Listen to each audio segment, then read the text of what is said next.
Concita, por que nós não entendemos essa agenda relacionada à questão de gênero? Sempre entendemos como se fosse um bibelô que a gente coloca no nosso calendário, sempre é uma... Nós sempre olhamos como se nós estivéssemos fazendo uma concessão. Qual é o erro disso? Na verdade, isso tem raízes profundas, né, Ita? Numa lógica de uma sociedade patriarcal, né, obviamente, que é a nossa sociedade, né, onde o entendimento ainda equivocado é da supremacia do masculino sobre o feminino, né? Então, nessa relação, vamos dizer assim, de poder, o poder maior ainda é considerado do homem, né? Nessa sociedade, como eu disse, patriarcal, que vem minando essas relações há muito tempo, que são relações de poder. E nesse entendimento quase que generalizado, eu diria, né, do público masculino, que não conseguiu ainda dar um salto. E nem o feminino também, em boa medida, né? Sim, também. Também nós temos o público feminino, sem dúvida, sem dúvida. Não basta ser só mulher para ter o entendimento, né? Para ter essa percepção ampliada dos danos que essa sociedade patriarcal nos causa. Ou seja, sempre que dá as regras do jogo, sejam nas relações afetivas, seja no poder público, você vê que realmente o que predomina é esse poder masculino e que traz muitas vezes essa masculinidade tóxica, né? Porque a masculinidade em si é uma coisa boa, como a feminilidade, é uma coisa saudável. Agora, a tóxica é aquela que tem esse entendimento equivocado da supremacia do homem sobre a mulher. Você falou que são relações de poder. Sim. Claro que esse é um entendimento necessário para que a gente possa ter uma dimensão da complexidade do tema. Agora, quem está nos assistindo, muitas vezes, quando ouve essa expressão, são relações de poder, parece que isso se distancia da rotina do dia a dia, naquele ambiente familiar, fica uma situação meio distante. Como é que a gente aproxima mais isso? A gente vai aproximar. Porque, assim, realmente tudo começa dentro de casa. Tudo começa dentro de casa. Os problemas e as soluções. Tanto é que a violência doméstica é a violência que tem o maior índice de casos, seja a violência psicológica, a moral, a patrimonial, a física, a sexual, e até chegar naquela violência que é irreversível, que é o feminicídio, né? Quando ele tira a vida. Relação de poder começa dentro de casa porque ele se acha dona daquela... Ele se acha dono dela. Ele se acha, me perdoe, se acha dono daquela pessoa com quem ele convive afetivamente. Então, é o sentimento de posse, né? É minha, então faz o que eu quero, eu mando, então por isso eu bato, por isso eu digo, eu expulso de casa. Então são relações abusivas, nem de um poder abusivo, muito abusivo, e que caracteriza exatamente essa relação que eu dizia de poder, que parece que é tão distante, mas não é dentro de casa mesmo. Quando a mulher diz assim, eu vou sair para ir no cabeleireiro, e ele diz, não, você não vai. Quando ela diz assim, eu vou estudar, ele diz, não, você não vai estudar à noite. Porque mulher minha não estuda à noite. Com essa roupa você não sai. Com esta roupa você não sai, porque está muito curta. Com esse batom não. Ou então aquela coisa assim, nossa, mas como você está hoje, hein? Como você está feia? Como você está hoje mal arrumada? Que são violências psicológicas, né? Que mexem com a autoestima das mulheres. Concita, eu queria saber de que forma o Instituto de Mulheres da Amazônia, como é que está a agenda do Instituto para poder, digamos assim, vacinar as mulheres, os homens, as instituições públicas. Eu vou lembrar aqui uma situação, um episódio que aconteceu recentemente lá em Chapuri com o governador Gladson Camelix, foi público. Ele, para referendar a ideia de que ele iria construir a ponte, ele trouxe uma prova de que ele iria construir a ponte. E a prova era um vestido, e que se ele não cumprisse o que prometeu, ele iria vestir aquele vestido. É um exemplo, é claro, entendo, a gente precisa entender o cenário. É evidente que o governador Gladson Camelix, ele não quis agredir as mulheres, mas É justamente aí que está o problema. É, no inconsciente, está no inconsciente dele. Com essa frase ele foi muito infeliz, Demais. eu lamento, com todo respeito ao governador, mas eu lamento, eu tenho que registrar aqui que ele foi extremamente infeliz, porque ele quis desqualificar. Quando ele disse, eu visto uma saia, se eu não fizer, quer dizer assim, a mulher não tem palavra, a mulher não, né, não cumpre aquilo que vai fazer. Então ele desqualificou. É claro, eu acredito que isso está no inconsciente, sabe? São questões subjetivas que vêm, que não é dessa geração de agora, Sim. não é? São coisas, né, que vêm já com raízes profundas de muito tempo. Então, assim, é preciso estar atento, né, os homens estarem atentos para não cometer um tipo de agressão como essa, porque todas nós, mulheres do Acre, nos sentimos agredidas com esta frase. As redes sociais estão aí para dizer, né, o quanto que ele foi infeliz nessa colocação. Nós do IMA, nós trabalhamos na seguinte forma. Nós entendemos que para nós construirmos uma sociedade de paz, que nós acreditamos que é possível, é por isso que nós estamos na luta, porque nós acreditamos que uma outra sociedade é possível. Uma sociedade de harmonia entre homens e mulheres. Uma sociedade baseada no respeito, baseada na equidade, ou seja, nas mesmas oportunidades para homens e para mulheres. Então, essa sociedade que nós sonhamos e que nós construímos todo dia através das nossas ações, dos nossos projetos, ele se dá através de um processo de formação em educação popular feminista. O que é isso? Educação popular feminista. Feminista, o que é isso? Isso significa você dar conteúdo, a gente criou uma metodologia específica, inclusive, para que as mulheres possam, nós contamos com palestrantes, obviamente isso tudo está se dando de forma virtual, por conta da pandemia. Então, agora nessa primeira formação que nós tivemos, nós contamos com a parceria da Universidade de Londres, com a PUC do Peru, e formamos 57 mulheres em advocacy, em gênero, raça e etnia. Significa o quê? Qualificar as mulheres, dar instrumentos para as mulheres, para elas se aperceberem no mundo, como elas estão no mundo. Que mundo é esse, né? Que mundo é esse que nos agride, que nos mata a 4 horas, a cada 4 horas uma mulher é assassinada no Brasil. Então, assim, e nós no Acre, diga-se de passagem, somos o campeão no mapa da violência. Nesse ranking, nós estamos em primeiro lugar. É uma violência muito grande e que nós precisamos formar as mulheres, dar consciência para ela da situação que ela vive, mas ao mesmo tempo qualificá-la para estar atenta no monitoramento das políticas públicas, propor políticas públicas eficazes. Como é que está o Acre nisso? O Acre, ele está num desmonte de políticas públicas. Nós temos uma promessa do governador, inclusive, numa reunião do Conselho Estadual dos Direitos da Mulher, de que ele traria a Secretaria Estadual de Política para as Mulheres novamente. Nós estamos esperando, já tem alguns meses que ele tornou público essa afirmação. Eu me lembro que essa secretaria foi criada, desculpa, essa secretaria foi criada ainda na gestão do ex-governador Jorge Viana. A secretária Mara Vidal, inclusive. Isso, o governador Jorge Viana criou, era uma secretaria extraordinária. Extraordinária, exatamente. Né? Aí o governador Tião Viana veio e criou uma secretaria de Estado de Política para as Mulheres, com dotação orçamentária, né?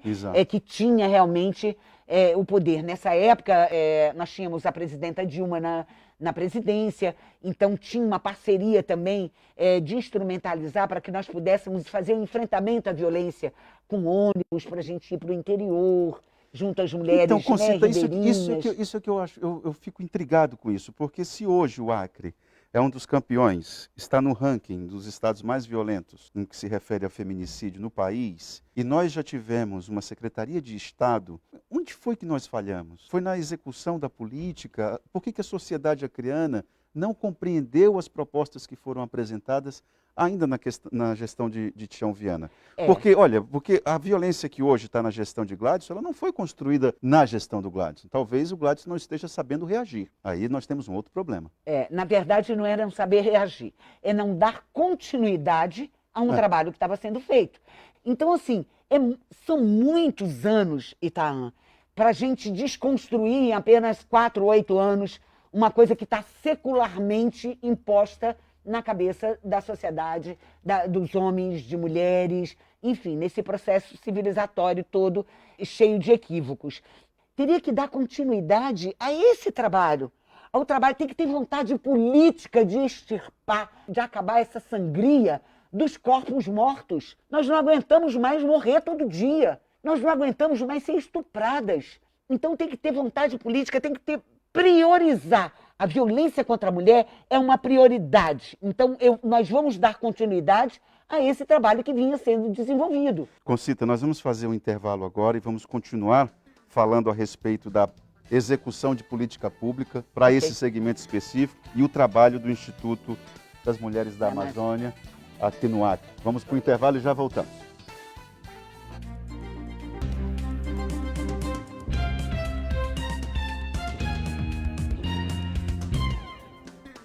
Estamos de volta com o Gazeta Entrevista.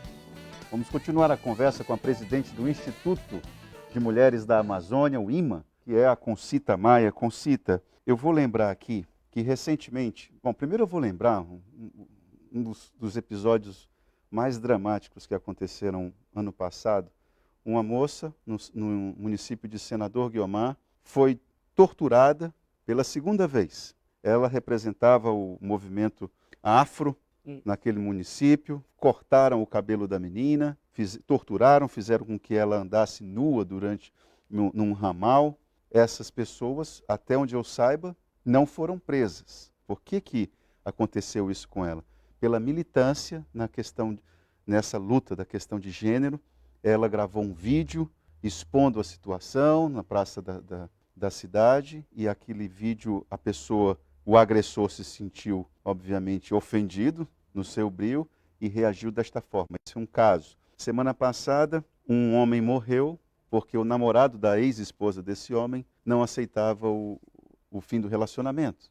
Esse homem não aceitava o fim do relacionamento. E ele se julgava na posse dela e ela não poderia continuar se relacionando com outra pessoa. Nesse final de semana, no ramal do Herculano aqui, um jovem também não aceitava o fim do relacionamento, tentou matar a ex-esposa, a ex-companheiro, o pai da menina reagiu e o pai da menina morreu. Então, essa ideia de que eu tenho a posse e eu determino, ainda é muito presente. Só que nós da imprensa, nós temos uma dificuldade de olhar para além da questão policial. Nós não vemos, nesses episódios, um problema de exclusão relacionado à mulher. Na verdade, eu lamento profundamente, embora nós tenhamos na imprensa parceiros que conseguem ter a percepção, né, do que está acontecendo de uma maneira generalizada, pessoas que passam por essa situação são revitimizadas pela própria imprensa quando vão divulgar o fato. Essa questão da nossa amiga, eu costumo chamar de Mana, do Quinari, por questões óbvias, não vamos aqui estar citando o nome, nós acompanhamos, né, todo o passo a passo. Ela é da Associação de Mulheres Negras, esteve conosco no programa Fala Mana, inclusive eu estou aqui com essa máscara danada. Essa máscara aqui que está me dando certo probleminha, mas que eu fiz questão de vir aqui para divulgar, que é o nosso programa, que são lives, onde é um espaço de fala para que as mulheres possam trazer as suas realidades específicas, as suas dores e delícias, né, de serem mulher. E ela inclusive, ela participou da nossa live e logo posteriormente veio toda essa situação. Olha, tá, eu vou te ser muito, muito franca, como é uma característica minha. Nós não vamos conseguir mudar essa realidade que está posta, que é de sangria das mulheres, e as mulheres negras são as mulheres mais afetadas diretamente por essa violência relacionada ao feminicídio. As mulheres indígenas sequer entram nas estatísticas. Ah. A exclusão é tão grande que sequer constam nas estatísticas. Porque o problema existe também nas comunidades Sem indígenas. dúvida, sem dúvida. Agora mesmo nós tivemos, né, o acampamento lá com as mulheres indígenas e eu estive presente e muitos relatos de violência que ocorre.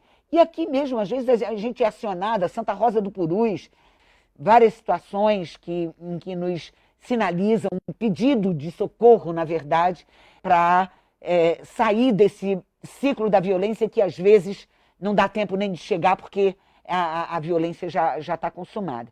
Então, assim, o que eu estava dizendo é que eu, não sei se talvez pela minha formação, eu sou pedagoga, mestra em educação, então eu acredito muito no poder transformador da educação. Não que a educação vá transformar a sociedade. A educação transforma as pessoas e as pessoas transformam a sociedade. Quem disse isso não fui eu, foi Paulo Freire.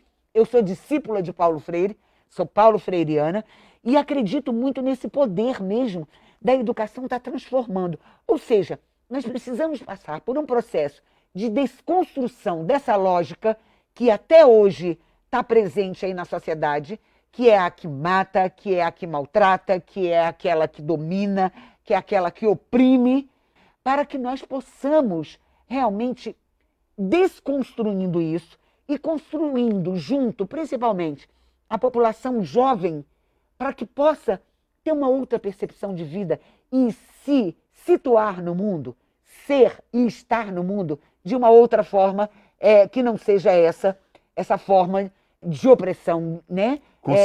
Em relação às mulheres. Concita, eu queria saber o seguinte, o que vem antes, o ovo ou a galinha?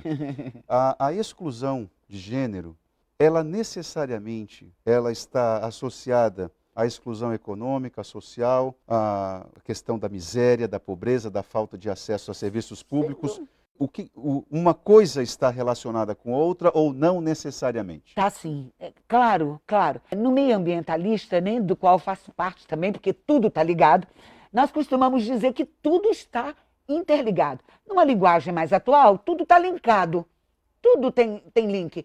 Então, assim, a questão de gênero, ou seja, questão de gênero masculino, feminino, e aqui é porque nós não estamos falando do segmento LGBT, LGBTQI+, é outro segmento extremamente que cai na exclusão e alvo de muita violência de uma forma muito perversa.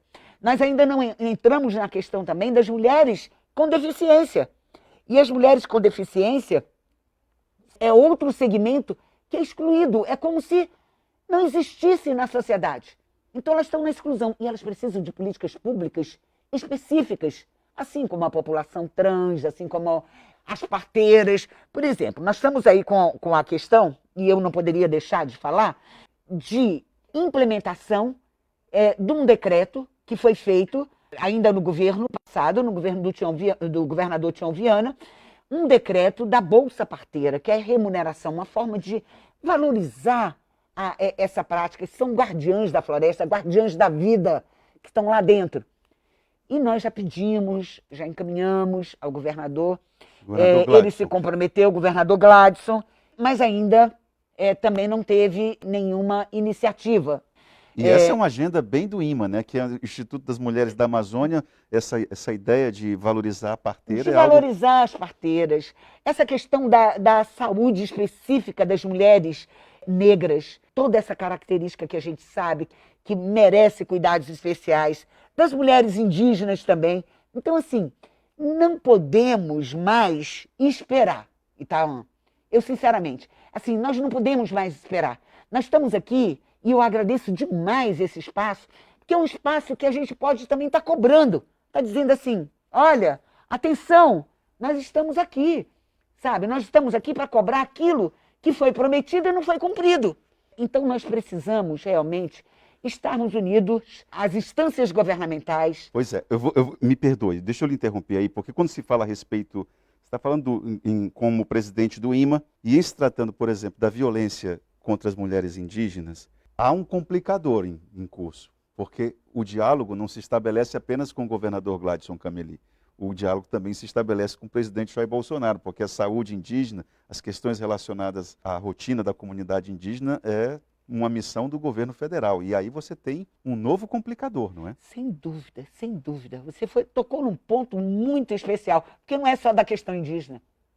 Não é só da questão indígena. Quando a gente tem um presidente que agride mulheres publicamente, ele agride as mulheres, ele desqualifica as mulheres. Então, assim, que exemplo é esse que ele está dando para aqueles que têm um machismo tóxico ali, guardado ali, né, por alguns motivos da infância, por alguns motivos, enfim, no seu processo de vida, e que ele traz aí, ele libera, diz, o presidente faz isso, por que eu não posso? Está aí o índice. Ele dá esse exemplo não somente em relação às populações indígenas. Me perdoe, mas eu não tenho outra palavra a não dizer que ele é um presidente genocida, porque está aí, as populações indígenas estão morrendo. No Amapá, nós temos lá, ele liberou minério para exploração do minério nas áreas indígenas, as nossas águas da floresta estão contaminadas. Então, assim, ele, na verdade, com essa conduta que ele tem tido à frente da nossa nação, uma conduta que realmente não contribui, muito pelo contrário, complica consideravelmente o cotidiano das mulheres, porque o cotidiano das mulheres depende de políticas públicas, e essas políticas públicas, para que nós tenhamos a cidadania, a dignidade que nós queremos, tem nome: é educação, é saúde, é saneamento, é enfrentamento à violência, autonomia econômica. Então, tudo isso é necessário para que nós possamos realmente ter essa sociedade que nós acreditamos que é possível e que nós lutamos por ela e que nós temos certeza, conjugando o verbo esperançar de ir à luta, nós temos certeza que nós chegaremos lá.